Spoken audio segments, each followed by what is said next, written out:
సువార్త ప్రకటించని ఎడల నాకు ధ్యానం చేసుకున్నాం. ఈ పూట కూడా ఆ సువాసనను గూర్చి కాస్త లోతుగా ధ్యానము చేసుకోవటానికి ఆత్మదేవుడు సహాయము చేయునుగాక. వినే మనస్సు దేవుడు అనుగ్రహించునుగాక. ఏ మనస్సు? తినే మనస్సు ఉంటే వినగలరా అమ్మా? తినే మనస్సు ఉన్నవారు టైం ఇంకా పాస్టర్ గారు ఇంకా చూస్తూ ఉంటారు. నాకు దేవుడిచ్చిన కృప ఏంటంటే వారు తినే మనస్సులో ఉన్నారో వినే మనస్సులో ఉన్నారో మొహం చూస్తే చెప్పేస్తా. ఎందుకు చెప్పేస్తాను? తినే మనస్సు ఎలాంటిదో, వినే మనస్సు ఎలాంటిదో. దేవునికి స్తోత్రం, హల్లెలూయా. అది తెలియక కొందరు చెప్తా ఉంటారు. అసలు వాళ్ళకి ఇనే మనసు లేదు. వాళ్ళకి ఏ మనసు లేదు? ఎంతసేపు ఎప్పుడైపోద్దా తిందామన్న మనస్సులో ఉన్న వాళ్ళకి చెప్పినా ఆ ప్రయోజనం ఉంటుందమ్మా. అందుకే అసలు కొన్ని చాట్లయితే వాక్యం చెప్పడానికి తెగించను నేను. దేవునికి స్తోత్రం, హల్లెలూయా. మరి మీరు వినగలిగితే నేను చెప్పగలుగుతాను. ఏ మనసుతో ఉన్నారు? చలిగా ఉంది, త్వరగా వెళ్దామన్న మనసు నాకు తెలుసు. మీ మనసు నాకు తెలుసు. దేవునికి స్తోత్రం, హల్లెలూయా. యేసయ్యకి మనందరం మనసు తెలుసు, కానీ నా ముందు కూర్చున్న వాళ్ళ మనసు మాత్రం నేను చెప్పేస్తా. దేవునికి స్తోత్రం. నా ప్రియ దేవుని బిడ్డలేరా, ఎఫెసీ పత్రిక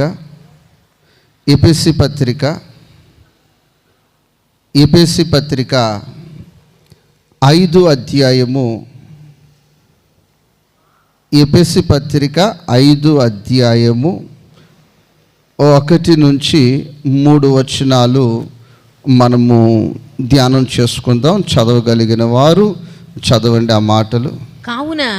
కావున మీరు ప్రియులైన పిల్లల వలె దేవుని పోలి నడుచుకొనుడి. క్రీస్తు మిమ్ములను ప్రేమించి పరిమళ వాసనగా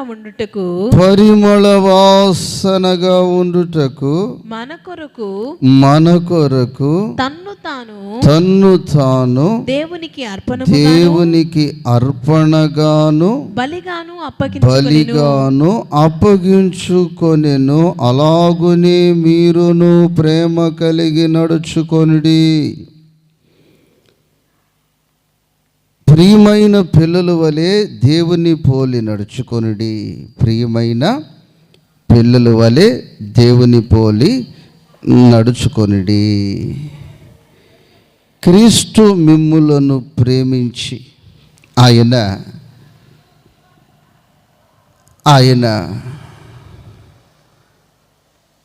నువ్వంటే నేనంటే ఎంతో ప్రేమ అమ్మా, ఎంతో ప్రేమ. దేవునికి స్తోత్రం. కొందరికి ప్రియ దేవుని బిడ్డల శరీరం అంటే ఎంత ప్రేమ. ఏమంటే శరీరం అంటే ప్రేమ. ఈ శరీరం అంటే ప్రేమ లేని వాళ్ళు కనీసం సబ్బుతో కూడా ఇష్టపడరు. ఏదో ఒకటి తగిలించుకుని వచ్చేస్తూ ఉంటారు. కానీ ఇదంటే ప్రేమ కలిగిన వాళ్ళు దీనికి పూసి రాసి కొట్టి దీన్ని పరిమళ వాసనగా సిద్ధపరుస్తారు. నా ప్రియ తల్లి, నా ప్రియ సహోదరి, నా ప్రియ సహోదరుడా, నా ప్రభు నిన్ను ప్రేమించాడు. నా ప్రభు నిన్ను ప్రేమించిన నీవు పరిమళ వాసనగా ఉండాలి. ఏ వాసనగా ఉండాలి? ఇక పరిమళ వాసనగా ఉంటే ఇక వాసన చూస్తూ ఉండొచ్చు. ఇప్పుడు నేను పరిమళ వాసనగా ఆయన చేయాలంటే నీ జీవితము నా జీవితము జన్మ పాపము ద్వారా, కర్మ పాపం ద్వారా తెలిసి చేసిన పాపముల ద్వారా, తెలియక చేసిన పాపముల ద్వారా, వయసు వరవడిని బట్టి, పరిస్థితుల ప్రభావాన్ని బట్టి శాపమై పాపమై కంపైపోయింది. ఏమైపోయిందమ్మా? కంపైపోయింది. ఆ కంపైపోయిన జీవితాన్ని ఇంపుగా చేయటానికి, ఇంపైన సువాసనగా చేయటానికి నా ప్రభువు ఆయన తన్ను తాను అప్పగించుకున్నాడు. దేవునికి స్తోత్రం. ఆకాశానికి భూమికి మధ్యలో 6 గంటల సేపు వేలాడుతూ ఆఖరి రక్తపు బొట్టు వరకు ఆయన రక్తమును కార్చాడు. ఆయన వీపు నాగటి చాళ్ల వలె దున్నబడింది. నాగటి చాళ్ల వలె దున్నబడింది. ఆయన శరీరాన్ని నువ్వు భుజించుట ద్వారా, ఆయన రక్తమును నువ్వు పానము చేయటం ద్వారా నీ జీవితంలో పరిమళ వాసనగా నీవు మార్చబడుతున్నావు. ఏ వాసనగా మార్చబడుతున్నావు? పరిమళ వాసనగా మార్చబడుతున్నావు. ఆయన నిన్ను పరిమళ వాసనగా చేయటానికి ఆయన చేసిన పని తన్ను తాను అర్పణగా, బలిగాను అప్పగించుకొనెను. ఇక్కడ తన్ను తాను అన్న పదము, అర్పణగాను అన్న పదము, అలాగే బలిగాను అన్న పదము. ఎందుకు తన్ను తాను, ఎందుకు అర్పణగా, ఎందుకు ఆయన బలిగా మార్చబడ్డాడంటే ఎవరి కొరకు? అమ్మమ్మ చెప్పాలి, ఎవరి కొరకు? అమ్మమ్మ ఎవరి కొరకు? నా కొరకు. అందరు గుండెల మీద చేసి చెప్పండి. ఎవరి కొరకు? నా కొరకు. దేవునికి స్తోత్రం.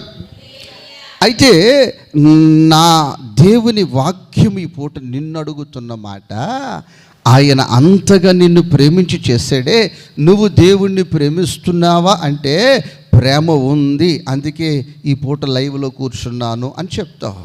ప్రేమ ఉంది కాబట్టి ఆయన చర్చిలో ఆయన పాద సన్నిధిలో కూర్చున్నాను అని చెప్తున్నావు. దాన్ని మాటతోనేనా, క్రియతో నువ్వు చూపించగలుగుతున్నావా? తన్ను తాను ఈరోజు నిన్ను నువ్వు అప్పగించేసుకో, నువ్వు బలి అయిపో, నువ్వు అర్పణగా అయిపో అని యేసు ప్రభుని ఎవరు ఒత్తిడి చేయలేదు. ఎవరు ఒత్తిడి చేయలేదు. ఈరోజు భక్తి చేస్తున్న వారు నేను చూస్తూ ఉంటాను. బలవంతపు బాప్నిసాలు, బలవంతపు భక్తి, బలవంతపు ప్రార్థనా కూటాలు, బలవంతంగా మోకరించమ్మా, బలవంతంగా చర్చికి రామ్మా, బలవంతంగా ప్రార్థన కూటానికి వెళ్తామమ్మా, బలవంతంగా తీసుకో బాప్నిసం తీసుకో అమ్మ, క్రమంగా ఉండు, నోరు తగ్గించుకో, పద్ధతి మార్చుకో, స్వభావం మార్చుకో, ప్రార్థన పూర్వకంగా ఉండు, పరిశుద్ధాత్మాభిషేకం పొందు.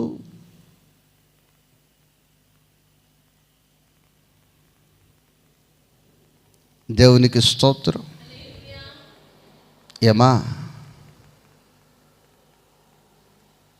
శుక్రవారం కదా, శనివారం కదా, లేక ఆదివారం కదా, లేకపోతే కృతజ్ఞత కూడిక, గృహ కూడిక కదా అంటే ఈరోజు ఎంతమంది నేను వెళ్ళకపోతే, శుక్రవారం వెళ్ళకపోతే దైవజనురాలు ముఖం మీద అడిగేస్తుంది. ఎక్కడ అడిగేస్తుంది? తప్పదు. అమ్మా పలాని గృహ కూడిక కదా, నేను రాకపోతే వాళ్ళు ఒప్పుకోరు. ఎవరు ఒప్పుకోరు? నా ప్రియ దేవుని బిడ్డ. అంటే బలవంతం భక్తి అయిపోయింది. ఇది ఏమైపోయింది? సేవకులను బట్టి చర్చికి రావటం, లేకపోతే ఆ గృహ కూడికి పెట్టుకున్న వాళ్ళని బట్టి అక్కడికి వెళ్ళటం. యేసయ్య అలా చేయలేదు. తన్ను తాను నీ హృదయములో,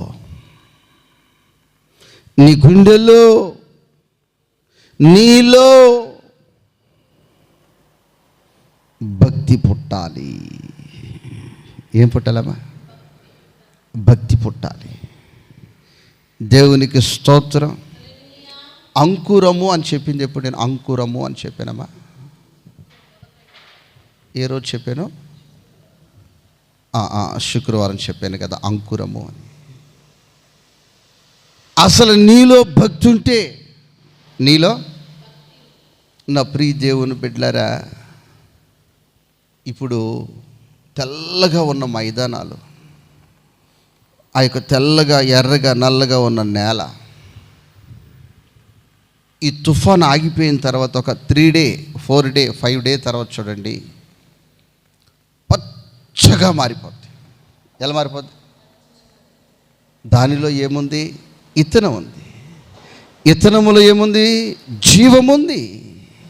ఆ జీవము ఈ వర్షానికి, ఈ నుంబుకి, ఈ పొదునికి అది అంకురము వలె మొలచి అంకురము వలె అది ఒక మొక్క వలె ఎదిగిపోయి భూమిని పచ్చదనముతో నింపేస్తుంది. అసలు నీ బ్రతుకులో భక్తి ఉంటే, అసలు నీ జీవితంలో భక్తి ఉంటే, నువ్వు వింటున్న వాక్యానికి, నీ మీదకు వస్తున్న అభిషేకానికి నువ్వెంతగా వర్ధిల్లాలే, ఎంతగా ఉన్నతమైన స్థితిమంతునిగా ఆత్మ సంబంధముగా ఎదగాలే. అసలు ఆ భక్తి నీ బ్రతుకుల్లో లేదు కనుక, ఆ భక్తి నీ జీవితంలో లేదు కనుక, అసలు ఆ యొక్క లక్షణాలు నీ బ్రతుకులో లేవు కనుక నీకు నీవుగా ప్రార్థన చేసుకోలేకపోతున్నావు, నీకు నీవుగా ఉపవాస ప్రార్థనకు రాలేకపోతున్నావు, నీకు నీవుగా ఆరాధనకు రాలేకపోతున్నావు, నీకు నీవుగా సంఘము పట్ల భారము, బాధ్యత, గృహ కూడికలని, సువార్త కూడికలని బయలుదేరి రాలేకపోతున్నావు.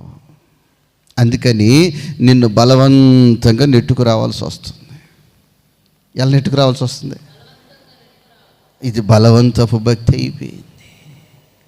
ఈ బలవంతపు భక్తులు మార్చబడుదురుగాక.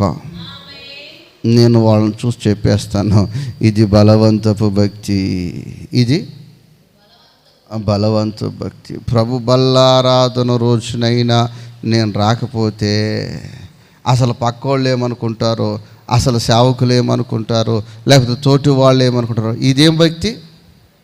బలవంతపు భక్తి. అంటే నా ప్రియ దేవుని బిడ్డలారా, నీలో ఆ భక్తి భావాలుంటే ఒక మొక్క ఏ విధముగా ఎదుగుతుందో, ఒక పంట ఏ విధముగా ఫలిస్తుందో దినదినము ఫలించాలి. అది లేదు కాబట్టి నీకు నీవుగా ప్రార్థించలేకపోతున్నావు, నీకు నీవుగా ప్రభువుని స్తుతించలేకపోతున్నావు, నీకు నీవుగా ఆశ తీరా ఆయన్ని స్తుతించాలని ఆశించలేకపోతున్నావు. ప్రాణేశ్వరా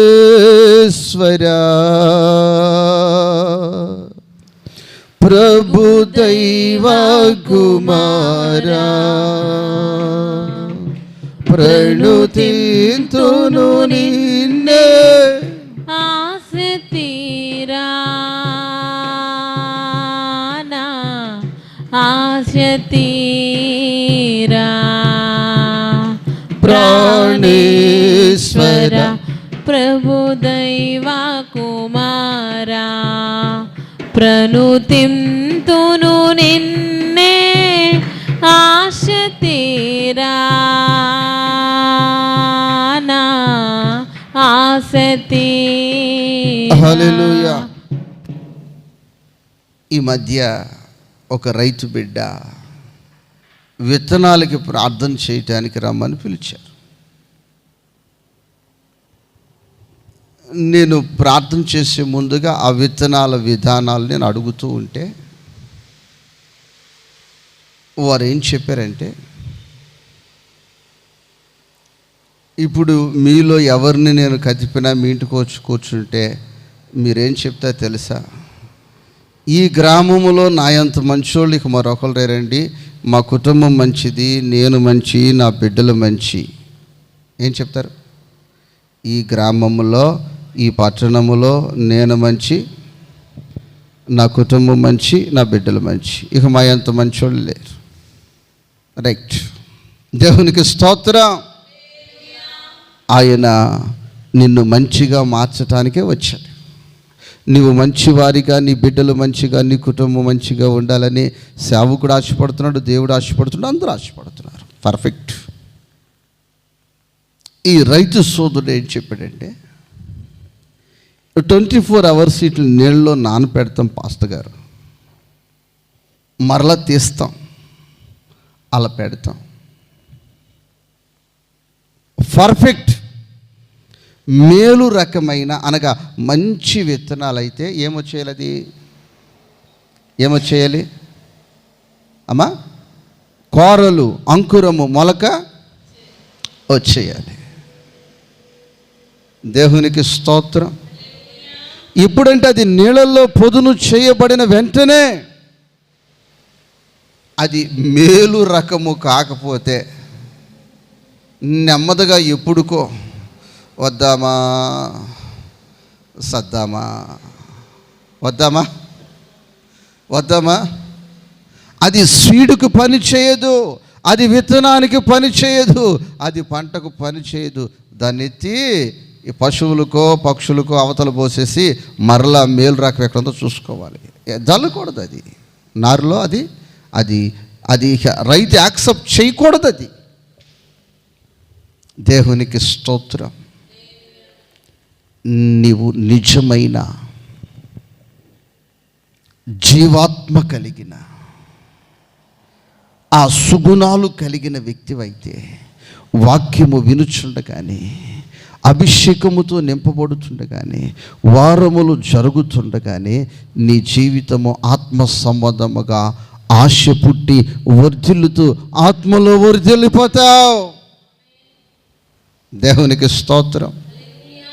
యేసు ప్రభువుని ఎవరు ఒత్తిడి చేయలేదని తన్ను తాను ఎవరికి తన్ను తాను మన్ను అడ్డుగుందని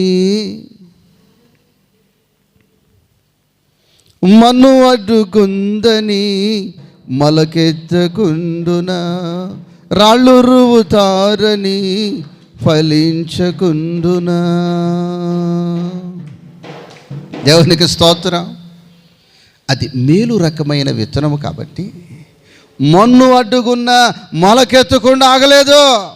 మన్ను అడ్డుకున్న ఆయన అద్భుతము చేస్తే శోధన, ఆయన ఆహారం పంచితే శోధన, ఒక గుడ్డివాడికి కన్నిస్తే శోధన, అయినా ఆయన ఆగలేదు. ఈ పూట నువ్వు చేస్తున్న భక్తిలో, నువ్వు ఆత్మీయ స్థితిలో ఎదుగుచుండగా ఎన్నో ఆటంకాలు, ఎన్నో.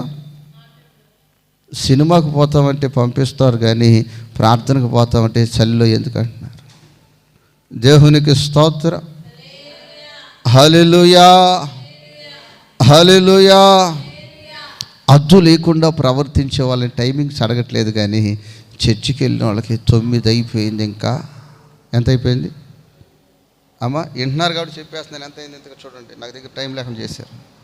దేవునికి స్తోత్రం. ఇంకా నేను ఇక మీరు వింటే నాకు టైం తెలీదు, 6 గంటలని చెప్పేస్తాను నేను. దేవునికి స్తోత్రం. నా ప్రియ దేవుని బిడ్డలేరా, మన్ను అడ్డుకుందని మొలకెత్తకుండా ఆగిపోలేదు. రాళ్ళు రువుతారని, ఏమి రువుతారని? రాళ్ళు రువుతారని. ఆ ఉసిరి చెట్టుకి రాళ్ళు పెట్టి కొట్టి, కర్రలు పెట్టి కొట్టి ఇంత కొమ్మలు ఎరగొట్టేశారు. ఎందుకు ఆ చెట్టు నిన్నే కొట్టారంటే, ఆ చెట్టు అంటది, నేను లావు కాయలు కాసాను, పెద్ద కాయలు కాసాను కాబట్టి నన్ను కొట్టారు. అవతల చెట్టుని ఎవ్వరు తాకరా. అందుకనే రాళ్ళు రువుతారని ఫలించకుండా అది మానదు. దేవునికి స్తోత్రం. హల్లెలూయా, హల్లెలూయా. కాబట్టి ప్రియ తల్లి,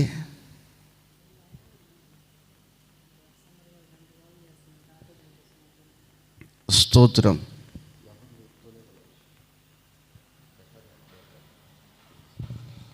కాబట్టి ప్రియ దేవుని బిడ్డ, కాబట్టి ప్రియ సహోదరి, కాబట్టి ప్రియ సహోదరుడా, నీ జీవితంలో, నా జీవితంలో, మన జీవితంలో రాళ్ళు పడుతూ ఉంటాయి. ఏం పడుతూ ఉంటాయమ్మా? రాయి పడినప్పుడు గాయపడితే ఆ గాయాన్ని తట్టుకునే శక్తి నీకు కావాలి.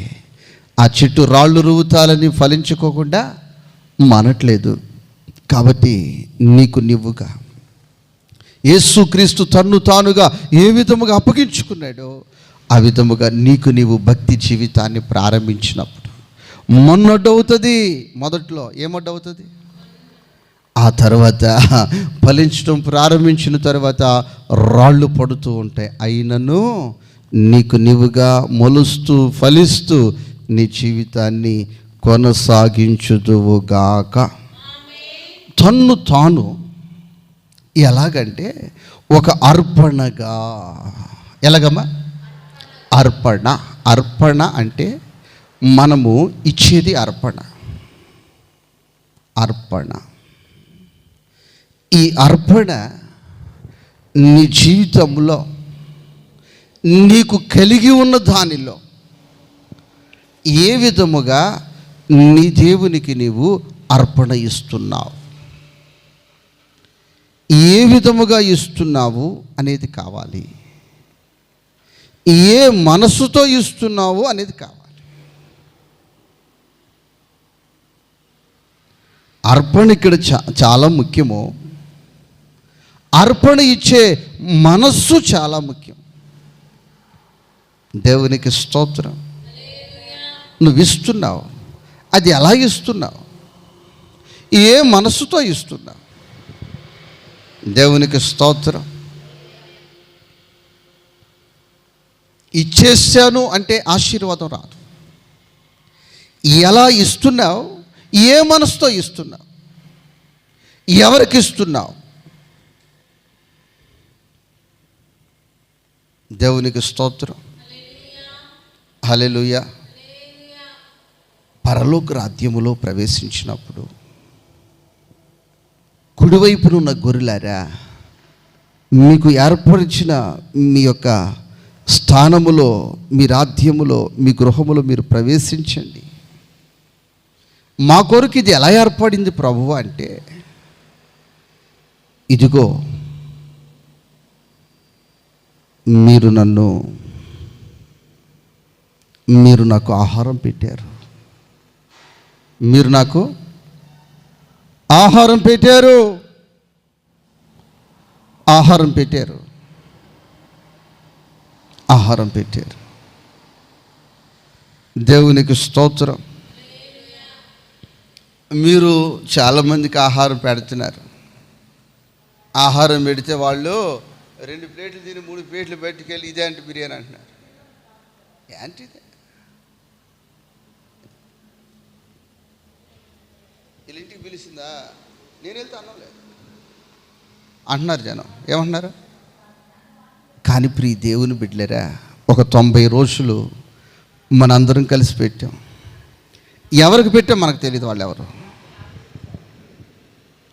ఆహారము లేక మీ మార్గములో నేను వచ్చాను ప్రభు అంటున్నాడు. ఆహారము లేక మీ మార్గములో నేను వస్తే మీరు మాకు ఆహారం పెట్టారు. కూడా చప్పట్లో హల్లెలూయా, హల్లెలూయా. నా ప్రియ దేవుని బిడ్డలారా, వారెవరో మనకు తెలియదు. మన బంధువులు కాదు, స్నేహితులు కాదు, గ్రామస్తులు కాదు. ఆకలితో ఉన్నారు, అన్నం పెట్టాం. లాక్డౌన్లో ఆకలితో ఉన్నారు, అన్నం పెట్టాం. నా ప్రియ దేవుని బిడ్డలారా, పలసటి సాంబారుతో వాళ్ళు అన్నం వాళ్ళకి పెట్టినా అది సంతృప్తిగా వాళ్ళు తినేసిన తర్వాతనే వాళ్ళు అయ్యా దాంట్లో నుంచి వచ్చిన గెంచేమైనా ఉంటే, దాంట్లో ఉన్న గెంచేమైనా ఉంటే అయ్యా ఒక బాటిల్కి పోసుకుని తీసుకెళ్తామయ్యా, తర్వాత కొద్దిగా ఉప్పు వేసుకుని తాగేస్తామయ్యా, పోయిండి అయినప్పుడు నా మనసు చెలించిపోయేది. నా మనసు అమ్మమ్మ, నా మనసు. మొన్న ఈ మధ్య కాలంలో ఒకళ్ళకి బిర్యానీ ఉంది పట్టుకెళ్తామంటే, అన్న ముక్కలుంటే పెట్టండి కానీ ఉత్తానం అయితే వద్దన్నారు. ఏమన్నారమ్మా? ఉత్తానం అయితే అవసరం లేదులే. నా ప్రియ దేవుని బిడ్డలు వారు అడిగారు ఏంటైతే, అన్నం పెట్టేసిన తర్వాత అయ్యా దీంట్లో ఉంచిన గంజుంటే ఒక బాటిల్కి పోసుకుని వెళ్తామయ్యా, అయ్యా సాయంత్రం తాగుతామయ్యా. ప్రియ దేవుని బిడ్డరా, మనస్సు చెలించిపోయి ఆకలితో ఉన్నవారు ఉన్నంతకాలం ప్రభువా ఈ అన్నదానం ఆగకూడదు ప్రభువా. ఆకలితో, ఇలాంటి ఆకలితో ఉన్నంతకాలం ఈ అన్నదానం ఆకోకుండా కొనసాగాలి ప్రభు అని ప్రార్థించాను. నా ప్రియ దేవుని బిడ్డలారా, ఇద్దరు బ్రదర్స్, ఒక చర్చి విశ్వాసులే, ఒకరు వ్యవసాయ సేద్యం చేస్తూ ఒకరు గొర్రెలను మేపుతూ ఉన్నారు. ఒక వ్యక్తి అర్పణ తెచ్చాడు, మరొక వ్యక్తి అర్పణ తెచ్చాడు. ఒక వ్యక్తి అర్పణ నా ప్రభు అంగీకరించడమా, ఏం చేశాడు? అంగీకరించాడు. ఏం చేశాడు? అంగీకరించాడు.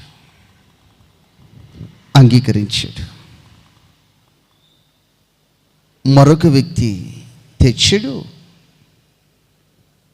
ఆ అర్పణ నా ప్రభు అంగీకరించలేకపోయాడు. ఎందుకని అంగీకరించలేకపోయాడు?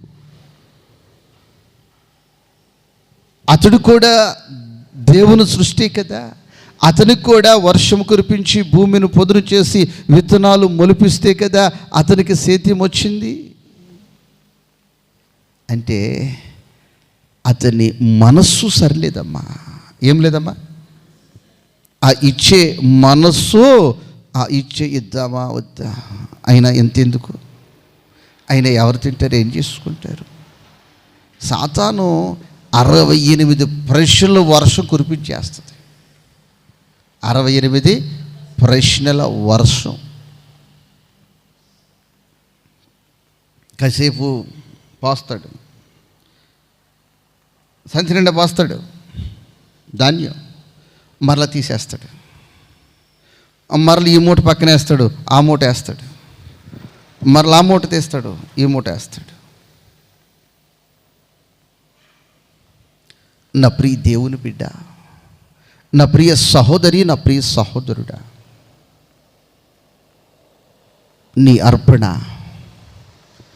నా ప్రభు అంగీకరించే అర్పణ అయి ఉండాలి. ఏమై ఉండాలమ్మా? అంగీకరించే ఆ అర్పణ అయి ఉండాలి. దేవునికి స్తోత్రం, హల్లెలూయా. మనము మన ప్రభువుకి ఏమి ఇస్తున్నాం, ఏ మనసుతో ఇస్తున్నాం, చాలా ముఖ్యం. నా ప్రియ దేవుని బిడ్డలారా, ఏమిచ్చావు నువ్వు? దేవునికి ఏమిచ్చావు? ఏమిచ్చావు? నా ప్రియ దేవుని బిడ్డలారా, నా ప్రభు 33.5 సంవత్సరాల వయస్సులో ఆయన జీవితాన్ని అర్పణగా ఇచ్చేసాడు. ఆయన రక్తమంతా, ఆయన జీవితమే. ఇంకేమైనా మిగుల్చుకున్నాడా? ఏదైనా ఇంకా మిగుల్చుకున్నాడమ్మా? ఆయన వీపు చూస్తే నాగర చాలవలే దున్నపడి, ఆకాశానికి భూమికి మధ్యలో 6 గంటల సేపు వేలాడుతూ ఆఖరి రక్తపు బొట్టు వరకు ఆయన రక్తమును కార్చేసాడు. ఏమీ ఆయన ఉంచుకోలేదు, ఏమి దాచుకోలేదు. అలాంటి తండ్రికి నీ అర్పణ ఏంటి? నా ప్రియ దేవుని బిడ్డలారా, నేను ఒకటే చెప్పగలుగుతున్నాను, నా జీవితాన్ని ఆయనకు అర్పించుకున్నా. నేను దేవునికి స్తోత్రం, హల్లెలూయా. నేను కొన్ని చాట్లకి వెళ్ళి కూర్చుంటే కానుక సంచి నా దగ్గరకు వచ్చి నుంచుంటారు. కానుక సంచి పెట్టి తెల్ల పట్టేసుకొచ్చిన ఎత్తు పాస్టర్ గారు, లావు పాస్టర్ గారు, పెద్ద పాస్టర్ గారు ఎంత వేస్తాడో చూద్దాం, నా దగ్గరికి వచ్చి నుంచుంటారు వాళ్ళు. నా జీవితమే అర్పణ, నా జీవితమే. ఇంక నేనేం వేసేది? దేవునికి స్తోత్రం. నా జేబులో ఉన్నదే అది, వేస్తే అదే, తీస్తే అదే. ఇంకేమైనా తేడా ఉందమ్మా? ఇంకేమైనా మార్పులు ఉందా? ఇంకేమైనా చేర్పులు ఉందా? దేవునికి స్తోత్రం. కాబట్టి నీ అర్పణ ఎలా ఉండాలంటే, నీకిష్టమైనది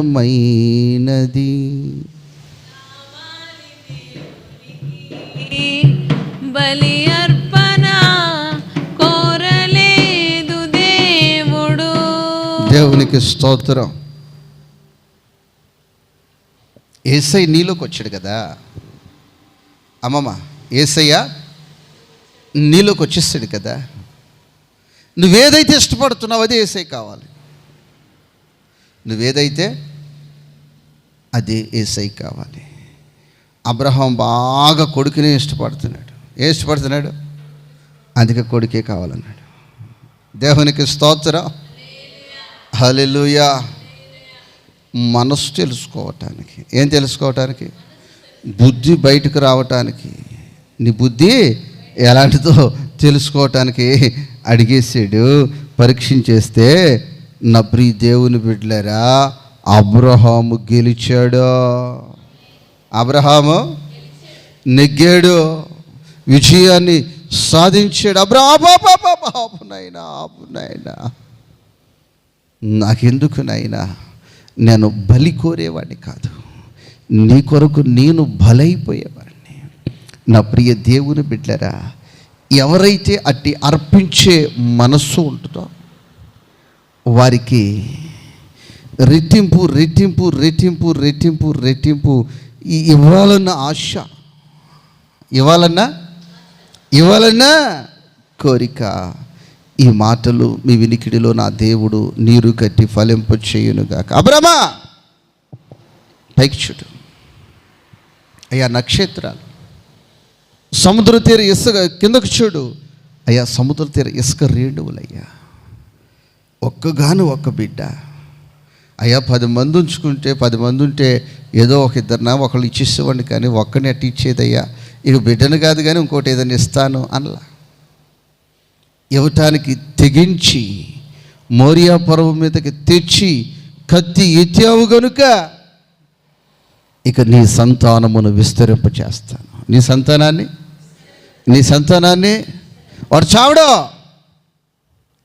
వాడు ఒక ఘనమైన వ్యక్తిగా మార్చబడతాడు. దేవునికి స్తోత్రం. నిన్ను ఒక ఘనమైన వ్యక్తిగా చేయటానికి, నిన్ను ఒక ఉన్నతమైన వ్యక్తిగా చేయటానికి, నిన్ను ఒక ఉన్నతమైన స్థితిలో స్థాయిలో నా ప్రభు పెట్టడానికే ఆ అర్పణ నీకు ప్రయోజనకరంగా ఉంటుంది. ఆయన 2024 సంవత్సరాల క్రితం తన్ను తానుగా అర్పించేసుకున్నాడు. దేవునికి స్తోత్రం. డాడీ నా బర్త్డే డబ్బులు అప్పులో ఉన్నాం ముయ్యినోరు అని ఈ రోజుల్లో 2024 సంవత్సరాలు గడిచిపోయినా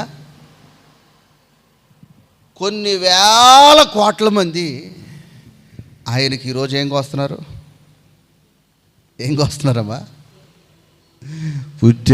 పుట్టాడురా యేసయ్య మన కొరకు సంబరాలు చేస్తున్నారు.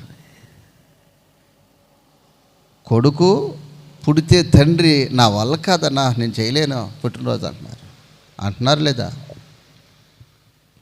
చెప్పండి, అవునా కదా? కానీ ఎందుకని ఆయనకి ఇంకా సంబరాలు చేస్తున్నారు? 2024 సంవత్సరాలు అయిపోయినా అంటే తన్ను నెక్స్ట్ అర్పణ. ఈరోజు ఒక ఘనతని జీవితంలో సమకూర్చుకోవాలంటే, ఒక ఘనమైన వ్యక్తిగా నిన్ను మార్చాలంటే ఈరోజు నీకు నీవుగా భక్తి ప్రారంభించాలి. అర్పణగా నీ జీవితం మార్చబడునుగాక. అప్పుడు ఘనత నీకు వచ్చేస్తుంది. దేవునికి స్తోత్రం. ప్రతి పాస్టర్ గారు చెప్తారు, యేసయ్య కేకులు కోరుకోలేదు అంటాడు లేదా? అమ్మ చెప్పాలి. ఆయన కేకులు ఏమైనా ఆపుతున్నారా? రాత్రి కోసింది కూడా ఆఖరికి ఆపేరే పెట్టేసి నేను. అవునమ్మా? అమ్మా ఇక చూడండి మరి ఏంటి ప్రభు అంటే, ఆ రోజు నేను తన్ను తానుగా అర్పణగా అర్పించుకున్నాను. అందుకే ఈరోజు ప్రపంచ దేశాలలో పరిశుద్ధుడు